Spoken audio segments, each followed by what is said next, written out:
all kidding aside, you guys, you may or may not have been paying attention at this point, but about 3 years ago, Governor Christie screamed at a guy to sit down and shut up. Remember that? That was me. No way. Yeah. So I was standing up to the governor that day because the Hurricane Sandy families have been forgotten. And I certainly did not. No.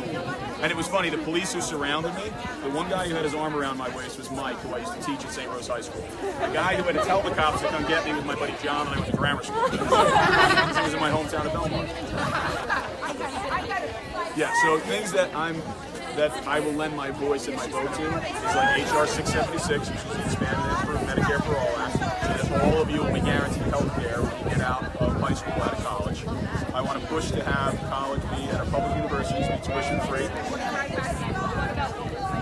Right now, on the gun issue. Okay, so here in New Jersey, we have some of the best gun safety laws of any state in the country. So we have to make sure that we do is stand firm and say, you're not going to drag us down. The Floridas, the Alabamas, the Virginias, right? You're not bringing our standards down. We're going to ramp yours up. We're going to push for universal background checks. We're going to push to get rid of. What's that? So we take some of the stuff that we do here in New Jersey, and we scale and replicate the legislation to make it federal. Now, the way that we do this, right? We can be angry. I feel your passion that you got right now. Okay. We have to win elections. Like the way that it works is we have to have more guys and gals than they're mostly white men, right? So we got to have more people on our side of the aisle than they have on theirs, so we can pass legislation that's going to help everybody. Yes. Ask them if anybody needs. Does anybody need to register to vote? Anybody need to register to vote? Right there. Well, got right here. This woman can do it for you. There you go. You got it. That's great. This is how. So like almost Rebels. all of our students are registered. Oh, I registered at the DMV. So what we have to do at the end of the day, whether it's talking about dealing with climate change issues, whether it's talking about dealing with gun safety, whether it's talking about getting the big money out of politics, in order to do any of this stuff, we have to win. I learned this lesson when I was on city council, when I ran for city council in Asbury Park. I ran against the 4 guys that I had to serve with. And the day after the election, the deputy mayor at the time invited me to go to breakfast with him. And I sit down in the booth at Frank's Deli in Asbury, and he waves 3 fingers in my face. And he says, all that stuff you talked about in the campaign trail, you need 3 votes to get any of it done. You need a majority. And this is why it's so important to mobilize people and energize people and get people out to vote so that we win a majority. I believe we can win a majority in the House in 2018.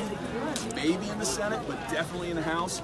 We move to 2020, win in the House, or win in the Senate, and the presidency. Now we can start to put bold, progressive policies into place that are in line with the things that you want to see happen. But we gotta win elections first. Now, I will tell you this, I've been engaged in activism for 20 years.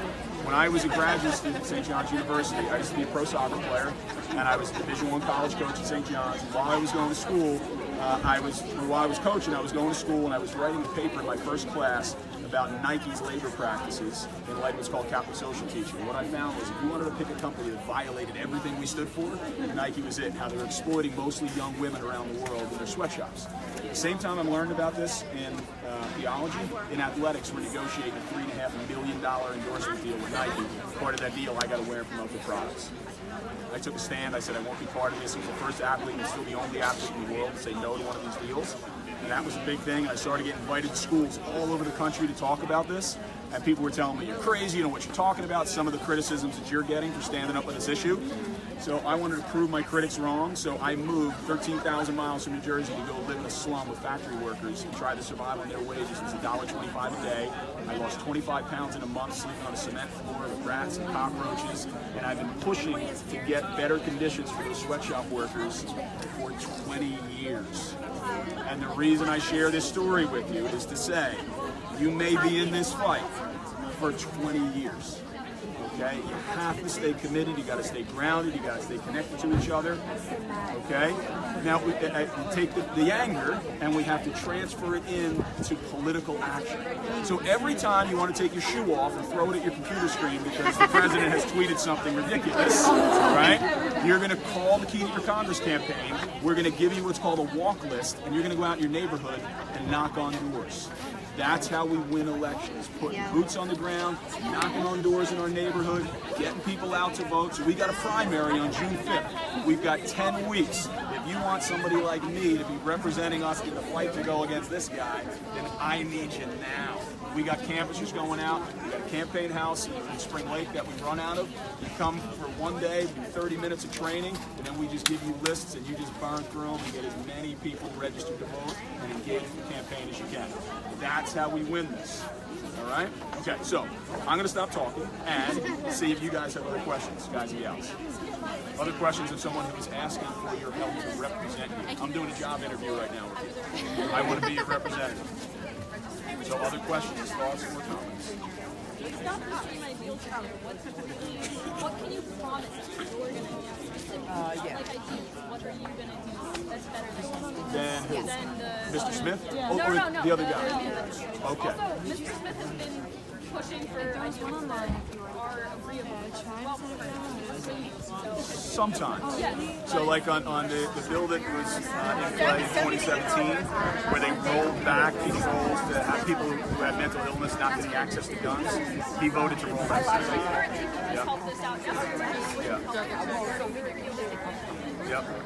Yeah, and what I would say, engage. Continue to engage. He is the guy who holds the keys to the congressional office, so you should. In terms of the difference of approach between myself and the guy who spoke, I am unapologetically bold, progressive, and standing on the left. Okay? He is in the center, pushing right.